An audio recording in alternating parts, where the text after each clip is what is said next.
এখন কথা বলবো পর্তুগিজ নাগরিকত্ব আবেদনের 5 বছর থেকে 70 থেকে আপনারা করবেন কিনা, যারা দ্বিধা দ্বন্দ্ব সন্দেহ সংশয় নিয়ে আছেন তাদের সংশয় সন্দেহ দূর করার জন্য আমি এই ভিডিওটি করেছি। বিশেষ করে অনেক অনেক কোয়েশ্চেন আসে যেগুলো আসলে সময় স্বল্পতার কারণে দেওয়া সম্ভব না, যার কারণে একটা ইন জেনারেল ভিডিও যেটা অত্যন্ত গুরুত্বপূর্ণ টপিক নিয়ে আলোচনা হবে। এখানে দশম সংস্করণ অনুযায়ী ডায়রি দ্য রিপাবলিকা তে কি মেনশন করা আছে, আর এখানে এই 10th অ্যামেন্ডমেন্ট সংস্করণে ক্লিয়ারলি বলে দেওয়া আছে যে it's an organic law 1/2024 published on March 5, 2024, অর্থাৎ 2024 সালের 5 মার্চে প্রকাশ করা হয়েছিল, আর যেটা কার্যকরী হয়েছে এপ্রিল 1, 2024 সাল থেকে। আর এই new changes legal residence time will be counted for naturalization application, অর্থাৎ ন্যাশনালিটি আবেদনের জন্য টাইম কাউন্টিং সার্টিফিকেট অর্থাৎ কাউন্টডাউন হবে 5 বছর। এটা হচ্ছে from the resident permit application submission, অর্থাৎ সেফ এন্ট্রি থেকে, নট দ্য পারমিট ইস্যুয়েন্স।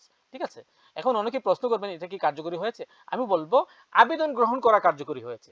আবেদন নিচ্ছে আইমা আপনাকে টাইম কাউন্টিং সার্টিফিকেট দিচ্ছে, আর আইআরএন আপনার আবেদনটি গ্রহণ করতেছে। আপনি সশরীরে নিজে গিয়েও জমা দিতে পারতেছেন, আর যে কোনো আইআরএন অ্যাপয়েন্টমেন্ট নিয়ে যাচ্ছেন, আবার লয়ারের মাধ্যমে অনলাইনেও জমা দিতে পারতেছেন। তাহলে আর দোষের কি আছে আবেদন করার?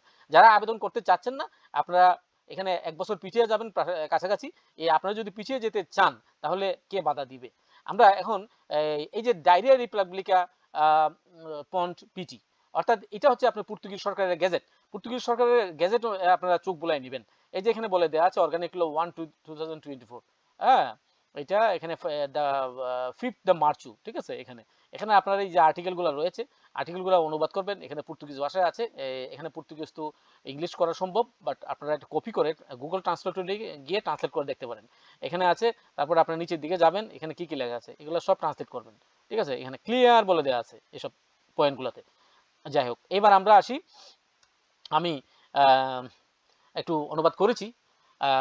পর্তুগিজ জাতীয়তা আইনের 10ম সংস্করণ অনুযায়ী, যেটা 1/2024 দ্বারা প্রবর্তিত হয়েছিল এবং 5 মার্চ 2024 তারিখে ডায়রিয়া দ্য রিপাবলিকা অর্থাৎ পর্তুগিজ সরকারের অফিসিয়াল গ্যাজেট প্রকাশিত হয়েছিল, যে পর্তুগিজ জাতীয়তা আবেদনের জন্য বৈধ বসবাসের সময়কাল গণনার নিয়মে একটি উল্লেখযোগ্য পরিবর্তন এনেছে, যেটা 1 এপ্রিল 2024 সাল থেকে কার্যকরী হয়েছে। অস্থায়ী বসবাসের অনুমতি পত্রের আবেদন জমা দেওয়ার পর থেকে অতিবাহিত সময় এখন নাগরিকত্বের আবেদনের উদ্দেশ্যে বিবেচনা করা হবে, তবে শর্ত থাকে যে বসবাসের অনুমতিপত্র মঞ্জুর করা হয়েছে। আচ্ছা, এখানে বলা হয়েছে আপনি আবেদন জমা দিয়েছিলেন, 70 জমা দিয়েছিলেন যে তারিখ থেকে, সেই তারিখ থেকে গ্রহণ করা হবে। এই যে এখানে বলে দেওয়া আছে। তারপর শর্ত, পরবর্তীতে আপনার রেসিডেন্ট পারমিট আপনার গ্রহণ করতে হবে ইমিগ্রেশন, মানে আপনাকে ইস্যু করতে হবে রেসিডেন্ট পারমিট। তাহলে আপনারা যারা 70 করে 19 সালে করেছেন তারা ইতিমধ্যে অবশ্যই পর্তুগিজ রেসিডেন্ট কার্ড পেয়ে গেছেন, এতে তো কোনো সমস্যা নেই। সুতরাং এখানে ক্লিয়ার হয়ে গেল যে আপনারা আবেদন জমা দিতে পারবেন, এতে কোনো বাধা নাই। আর আরেকটা এখানে ক্লু আছে, সেটা আমি এখানে মেনশন করে দিই সংক্ষেপে। সেটা হচ্ছে আপনি আইমা থেকে টাইম কাউন্টিং সার্টিফিকেট 5 বছরের অবশ্যই নিতে হবে। সেটা যদি আপনি নেন তাহলে আইমা আপনাকে এটাও বলে দিল যে আপনি এই টেরিটরিতে লিগ্যাল ফ্রম এত তারিখ থেকে আপনি লিগ্যাল। তাহলে এখানে আপনার 5 বছর হইলো না 6 বছর হইলো না 4.5 বছর হইলো, সেটা তো উল্লেখ করা থাকলো এখানে। আর 5 বছর পরেই আপনি আবেদনপত্রটি জমা দিবেন। সেক্ষেত্রে আইআরএন যদি আপনাকে ডেট দেয়, ফিজিক্যালি গিয়ে আবেদনপত্র জমা দেন, নাগরিকত্ব আবেদনপত্র জমা দেন, কিংবা লয়ারের মাধ্যমে জমা দেন অনলাইনে, দুইটার যে কোনো একটা করে, এতে কোনো সমস্যা নেই, হয়ে গেল। এবার আরেকটা জিনিস আমি ক্লিয়ার করে দিই। এখানে কিছু রিকোয়ারমেন্ট আছে যেটা অবশ্যই আপনারা এখানে এই যে ধারা 2 আইনের নাম সংশোধনী 3 অক্টোবর 3781। ঠিক আছে, এখানে বলা হচ্ছে জাতীয় সম্প্রদায়ের সাথে কার্যকর সংযোগের অস্তিত্ব থাকতে হবে। ঠিক আছে, এখানে কিছু কিছু আর্টিকেল আছে যেটা আর্টিকেলের 6.8 বলা হয়, অন্যান্য আর্টিকেল। তো এখানে এই কথা উল্লেখযোগ্য যে পর্তুগিজ ভাষায় পর্যাপ্ত জ্ঞান দ্বারা যাচাই করা হবে। এখানে পর্তুগিজ ভাষায় আপনার A2 লেভেল সার্টিফিকেট গুরুত্বপূর্ণ, এটা লাগবে। তারপর পর্তুগিজ আইনের অধীনে শাস্তিযোগ্য অপরাধের জন্য 3 বছর বা তার বেশি কারাদণ্ডে দণ্ডিত না হওয়ার উপর, সাজা চূড়ান্ত হওয়ার উপর এবং জাতীয় নিরাপত্তা বা প্রতিরক্ষার জন্য বিপদ বা হুমকির অনুপস্থিতির উপর নির্ভর করবে। বিশেষ করে সন্ত্রাসবাদ, হিংসাত্মক ক্রিমিনাল অ্যাক্টিভিটি, যেটা বিশেষ করে হিংসাত্মক বা অত্যন্ত সংগঠিত অপরাধের সাথে সম্পর্কিত কার্যকলাপে বা জড়িত থাকার মাধ্যমে এটা প্রমাণ করবে। কাজেই আপনার ইলিগ্যাল ঝামেলা যদি থাকে 3 বছরের মধ্যে মিটে যায় তাহলে কোনো সমস্যা হবে না। 3 বছরের অধিক যদি আপনি সাজা কারাদণ্ডে দণ্ডিত হন তাহলে আপনি আবেদন করতে পারবেন না পাসপোর্টের জন্য। জাতীয়তা নিরাপত্তা প্রতিরক্ষার বিপদ হুমকি সৃষ্টি করবেন, বিশেষ করে সন্ত্রাসবাদ, সহিংস অপরাধ, বিশেষ করে সহিংস বা অত্যন্ত সংগঠিত অপরাধের সাথে সম্পর্কিত কার্যকলাপ জড়িত থাকার মাধ্যমে। ঠিক আছে, এই ব্যাপারগুলো আপনার থাকতে পারবে না। এখন আমরা দেখব who can apply for Portuguese nationality, এখানে অনেকগুলা কথাবার্তা থাকে। এখানে বিয়ের মাধ্যমে আবেদন করা যায়, আপনি পর্তুগালে জন্মগ্রহণ করলে সেটার তারপরে আবেদন করতে পারবেন, এটা হলো বাচ্চারা ক্ষেত্রে। এখানে পর্তুগিজ নাগরিক বিয়ে করার মাধ্যমে পারবেন। If you have lived in legal in Portugal for at least 5 years, এই জিনিসটা বারবার আমি বোঝাতে চাই যে আপনি লিগেলি পর্তুগালে 5 বছর আপনি বসবাস করেছেন, ঠিক আছে, এটার প্রমাণ যদি আপনি দেখাইতে পারেন, আর বাসার সার্টিফিকেট থাকে, আর পুলিশ ক্লিয়ার সার্টিফিকেট থাকে, আর 250 ইউরো পর্তুগিজ ন্যাশনালিটি আবেদনের জন্য আপনি পে করেন সরকারকে, এই হইলে আপনার মিনিমাম রিকোয়ারমেন্টগুলো ফুলফিল হয়ে গেল। আপনারা বাই পোস্টেও করতে পারেন, অ্যাপ্লাই করতে পারেন, চেক জমা দেওয়ার মাধ্যমে, পোস্টাল জমা দেওয়ার মাধ্যমে, অনলাইনে লয়ারের মাধ্যমে পে করেও একটা লিঙ্ক দিবে লয়ার, 250 ইউরো পে করবেন, লয়ারের ফি দিবেন। লয়ার সাধারণত মিনিমাম 150 ইউরো থেকে 120 ইউরো, 150 ইউরো বা 250 ইউরো চার্জ করে থাকে, বা এরও বেশি করে, লয়ার বেদে ভেরি করে। তারপরে আপনারা এই যে আইআরএন এর যে কন্ট্যাক্ট সেন্টার রয়েছে, সেন্ট্রাল আইআরএন, এখানে দেখেন এই লিসবনের কোথায় অফিস বলা আছে, এখানে আইআরএন এর ওয়েবসাইট আছে, gerl@iron.mg.pt, তাদের ইমেল ঠিকানা এবং ওয়েবসাইট আছে। আচ্ছা, এবার আমরা দেখব কি কি মূল রিকোয়ারমেন্ট রয়েছে। এই যে documents that prove that in the 5 years he has usually remained in Portugal, for example documents proving কি কি সোশ্যাল সিকিউরিটি, ফাইন্যান্সের ডকুমেন্টও আপনার প্রমাণ হতে পারে, ঠিক আছে। সোশ্যাল সিকিউরিটিতে ফর এক্সাম্পল আপনি সর্বনিম্ন 5টি আইআরএস প্রদান করেছেন, মানে 5 বছরে 5টি ট্যাক্স রিটার্ন আপনি জমা দিয়েছেন বা আইআরএস, সোশ্যাল সিকিউরিটি আপনার প্রমাণ আছে, তাহলে আপনি সোশ্যাল সিকিউরিটির ডিক্লারেশন নিয়ে নিতে পারেন, ঠিক আছে। তারপরে ফাইন্যান্সের আইআরএস, সোশ্যাল সিকিউরিটি ডিক্লারেশন, দুইটা ডিফারেন্ট জিনিস, বাট দুইটাও আপনি নিতে পারেন, এটা ম্যান্ডেটরি না, বাট আপনি নিলে অসুবিধা কি, যদি কোনো ক্ষেত্রে আইআরএন চায় আপনি দিবেন জমা, এটা নিতে টাকা পয়সা লাগে না।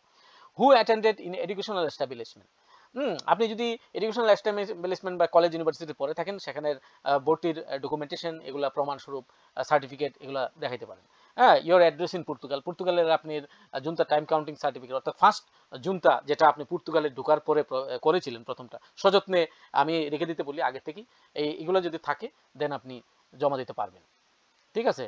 ওইটা ওই জুনতা সার্টিফিকেটের সাথে জমা দিবেন, এটা প্রমাণ হবে আপনার 5 বছর, আপনি প্রমাণের জন্য এগুলোই যথেষ্ট, এর যে কোনো একটা জমা দিবেন। আর টাইম কাউন্টিং সার্টিফিকেট শুরু হয়েছে 2024 সালের অক্টোবরের 1 তারিখ থেকে জমা দিচ্ছে, ইস্যু করতেছে আইমা দিচ্ছে, আইমা নির্দিষ্ট আইমা সেন্টারে যাবেন, রোজা সিদাতেও যাবেন, আপনারা যাইয়া গিয়া এখানে লাইনে থাকতে খুব ভোরবেলা থেকে, তারপর অ্যাপয়েন্টমেন্টে জমা দিবেন, তারপর তারা 3 সপ্তাহ থেকে 4 সপ্তাহ পরে আপনার সার্টিফিকেটটা ইস্যু করবে। বিনিময়ে আপনারা প্রথমে 22 ইউরো নিতে, 2025 সালে ফিটা একটু বেড়ে গেছে, তাহলে সেই অনুযায়ী আপনারা চলে আসেন, নির্দিষ্ট 3 সপ্তাহ বা 4 সপ্তাহ অপেক্ষা করার পরে আপনার এই টাইম কাউন্টিং সার্টিফিকেট আপনি পেয়ে যাবেন আপনার ঠিকানায় সিটিটি কুরিয়ারের মাধ্যমে। তাহলে টেনশন কি, এই 4টা জিনিসের যে কোনো একটা হলেই হয়, বাট কথা হচ্ছে আপনার প্রমাণ করতে হবে আপনি লিগালি 5 বছর এখানে ছিলেন, গেল একটা। A document that proves that you have sufficient Portuguese language, that document can be, যে আমি বলবো এখানে অত্যন্ত গুরুত্বপূর্ণ, Portuguese language certificate A2 level pass করা, আর এই সার্টিফিকেটটা আপনার নিতে হবে IEFE এর মাধ্যমে অথবা পর্তুগিজ গভর্নমেন্ট স্কুলের মাধ্যমে। পর্তুগিজ গভর্নমেন্ট স্কুল, এখন প্রশ্ন হচ্ছে পর্তুগিজ গভর্নমেন্ট স্কুল কোথায় আছে ভাই? পর্তুগিজ গভর্নমেন্ট স্কুল পর্তুগালের সারা পর্তুগালের শহরগুলোতেই আছে। এখন আপনি লিসবনের একাধিক আছে, গ্রাসাতে আছে, যে সেন্ট্রাল মসজিদের অপোজিটে আছে লিসবনে, তারপরে অনেক জায়গায় আছে, আমাদোরায় আছে, তারপর আপনি গ্রাসার কথা বলেছি, সিন্ত্রাতে আছে, হ্যাঁ, কেলুস বেলাসে আছে, স্কুল চারিদিকে আছে, আলকান্ত্রায় আছে, ব্রাগাতে আছে, কুইমব্রাতে স্কুল আছে, ঠিক আছে, লেরিয়াতে স্কুল আছে, ফারোতে স্কুল আছে। তো এই সমস্ত কথা এখন বাংলাদেশি যে প্রতিষ্ঠানগুলোর আন্ডারে যদি আপনারা করে থাকেন, সেটা দায় দায়িত্ব আপনাকে নিতে হবে। তারা যদি পর্তুগিজ সরকারের দেয়া সার্টিফিকেট আপনাকে দেয়, তাতে কোনো সমস্যা নাই, ওই সার্টিফিকেট আপনার গ্রহণযোগ্য, ভ্যালিড। কিন্তু এখানে কোনো কিছু ফেক যদি কোনো সার্টিফিকেট ইস্যু করে, সেটার দায় দায়িত্ব ওই প্রতিষ্ঠানের, আর আপনি যদি সেই সার্টিফিকেট গ্রহণ করে, সেটা আপনার উপর বর্তায়। তা আমি এখানে ক্লিয়ার করে দিলাম, ল্যাঙ্গুয়েজ সার্টিফিকেট ম্যান্ডেটরি। এরপর আপনার ক্রিমিনাল রেকর্ড, আপনার এই জিনিসটা বাংলাদেশ থেকে একটা পুলিশ ক্লিয়ারেন্স সার্টিফিকেট আনতে হবে, সেই সার্টিফিকেটটা নোটারাইজ করা থাকতে হবে। Issued foreign countries where you have lived from the age of 16 and certificate translated into Portuguese. পর্তুগিজে এটা বাংলাদেশ থেকে আনার পরে পর্তুগিজে অনুবাদ করতে হবে, নোটারি করতে হবে, তারপর এটা জমা দিবেন। এখন আপনার বর্তমানে অ্যাপোস্টাল সার্ভিস চালু করেছে বাংলাদেশ সরকার, ডিজিটালাইজ সেন্ট্রালাইজড করে, এটার কারণে কোনো ফিজিক্যালি যাইয়া গিয়া দস্তখত নেওয়ার কোনো প্রয়োজন নাই, এটা ডিজিটালি নিলে হয়। অর্থাৎ বাংলাদেশ গভর্নমেন্ট অ্যাপোস্টাইল সার্ভিস হাগ কনভেনশনের আন্ডারে যুক্ত হয়ে গেছে। এটা অনেক বড় একটি সুখবর আমাদের জন্য। এখন আপনারা প্রশ্ন করতে পারেন এটা দিয়া বাংলাদেশ সরকার পর্তুগিজ সরকার এখনো নিচ্ছে কিনা, নেওয়া শুরু করতেছে কিনা। এখন পর্তুগিজ সরকার এটা যাচাই বাছাই করে দেখবে এটা লিগ্যাল কিনা, এই ব্যাপারটা ঠিক কিনা। তাইলেই তো তাদের ক্ষেত্রে হয়ে গেল। এটা আপনারা লয়ারের সাথে মিটমাট করে লয়ারকে বুঝাই দিবেন যে বাংলাদেশ সরকার হাগ কনভেনশনের আন্ডারে অপোস্টাইল সংযুক্ত করেছে, এখন আর ইন্ডিয়া যাওয়ার প্রয়োজন নেই। ঠিক আছে? এই এখন আপনারা বিভিন্ন নাগরিকত্ব গ্রহণের সেবা সেন্টারগুলোতে আপনারা যাবেন, যাইয়া আবেদন গ্রহণ তারা করবে। যেমন পর্তুগালের national migration integration support centre, যেটাকে আমরা কানাই নামে অবস্থিত মনে করি, চিনি, লিসবনে আছে, পুর্তুতে আছে। তারপরে এটাতে জমা দিবেন। তারপর বালকাও দা ন্যাশনালিদাদে রয়েছে, এটা আইরেন রেজিস্ট্রু দো আমাদুরা, আভেরু, ব্রাগা, কুইম্বা, এবুরা, ফারু, গুয়ার্দা, গিমারিশ, লিসবোয়া, তারপর হচ্ছে পম্বাল, সান্তারাইম, টরেস বর্দাস, বিলাদা কুন্দে, বিলাদা নুবাদা গাইয়া, পর্তু যেটা ভিজিউ, এই সমস্ত জায়গায় আপনারা জমা দিবেন। Nationality service office, central archive the পর্তু, central registry office Lisbon, civil registry offices located in different cities of Portugal, তারপর justice and Benfica records, register of the citizenship of Odivelas, Portuguese consulate of the overseas where the applicant lives. Okay, এটা হলো in general central records, অর্থাৎ আইআরএন লিসবনে অবস্থিত। আপনারা এই সমস্ত জায়গায় জমা দিয়ে হলো। তো এখন বিভিন্ন বাইবাদাররা বিভিন্নভাবে ভিডিও করে, কেউ বুঝিয়ে বলতে পারে না, আর কেউ আসলে এই যে এখানে বলেছে born in Portugal has usually lived in the country for at least first 5 years. তাহলে আপনি এখানে পর্তুগিজ নাগরিকত্বের জন্য আবেদন জমা দিতে পারেন। মনে করবেন যে পর্তুগিজ নাগরিকত্ব পেতে গেলে, আবেদন জমা দিতে গেলে বিভিন্ন ক্যাটাগরি ওয়ে রয়েছে, সে অনুযায়ী দিবেন। আপনারা আর্টিকেল 6.1 অনুযায়ী অবশ্যই জমা দিতে পারেন, কারণ এখানে আপনি 5 বছর লিগেলি ছিলেন, এটা প্রমাণ আপনি দিতে পারতেছেন, আপনি ট্যাক্স দিতে পারতেছেন, আপনি লিগেলি কন্ট্রাক্ট অনুযায়ী নিয়ে বা কন্ট্রাক্ট পেয়ে, কোম্পানি থেকে জব পেয়ে, এর মাধ্যমে ট্যাক্স দিয়ে আপনারা কষ্ট করে এই পর্যন্ত আসলেন। আর আমি এক কথাই বারবার বলতে চাই এবং বলিও, সেটা হচ্ছে আপনি অবশ্যই আবেদন করবেন। কেন আবেদন করবেন? এখন যদি ভাই কারো লাকিলি আল্লাহ সন্তান দিয়ে থাকে পর্তুগালে, সেই সন্তানের মাধ্যমে 6.8 আর্টিকেল অনুসারে আপনি জমা করতে পারেন আবেদন, সেটা আপনার ইচ্ছা। আপনার তখন যদি সন্তান হয়ে যায়, সেক্ষেত্রে আপনার আর্টিকেল 2টা পাচ্ছেন, 6.1ও পাচ্ছেন, আবার 6.8ও পাচ্ছেন। পর্তুগালে যারা স্টুডেন্ট হিসেবেও 5 বছর ছিলেন, সেটারও প্রমাণ যদি আপনি দেখাইতে পারেন, তাহলে আপনিও আবেদন জমা দিতে পারবেন। আরো অন্যান্য ক্যাটাগরিতে আছে, গোল্ডেন ক্যাটাগরিতেও আপনারা আবেদন জমা দিতে পারবেন 5 বছর বসবাসের পরে। কাজেই এখানে আর কোনো সংশয় সন্দেহ আর থাকলো না। যারা এখনো সংশয় সন্দেহ নিয়ে থাকবেন, এতগুলো কথা বলার পরেও, এটা আপনার ব্যক্তিগত ব্যাপার। আপনারা যদি আমার চেয়েও ধারণা বেশি রাখেন, সেটা আপনার নিজস্ব ব্যাপার। আর আমি বলবো আরো বিস্তারিত জানার জন্য অবশ্যই অভিজ্ঞ ইমিগ্রেন্ট লয়ারের সাথে কথা বলবেন। আর আমরা লয়ারের সাথে কথা বলেই এই আলোচনাগুলো করেছি, বিভিন্ন লয়ারের সাথে আমি নিজেও আবেদন জমা দিয়েছি। তারপরে হচ্ছে এটা কোনো ব্যাপার না, এখানে নতুন নিয়ম অনুযায়ী 2024 সালে 4টা ধাপ হয়েছে। ঠিক আছে, 4টা ধাপ সম্পন্ন হওয়ার পরে আপনি আপনার পাসপোর্ট পাবেন, আপনি সিটিজেন কার্ডও পাবেন এখান থেকে। পর্তুগালের সিটিজেন কার্ডও অত্যন্ত গুরুত্বপূর্ণ, মনে রাখবেন। এটা হলো কার্ডটা হচ্ছে সিটে দাও, সিটিজেন কার্ড। ওকে, এটা দিয়ে পর্তুগিজ সরকারের অধীনে নির্বাচনগুলোতে অংশগ্রহণ করতে পারবেন, নানান কিছু। ভালো থাকবেন, সুস্থ থাকবেন, আল্লাহ হাফেজ, আসসালামু আলাইকুম।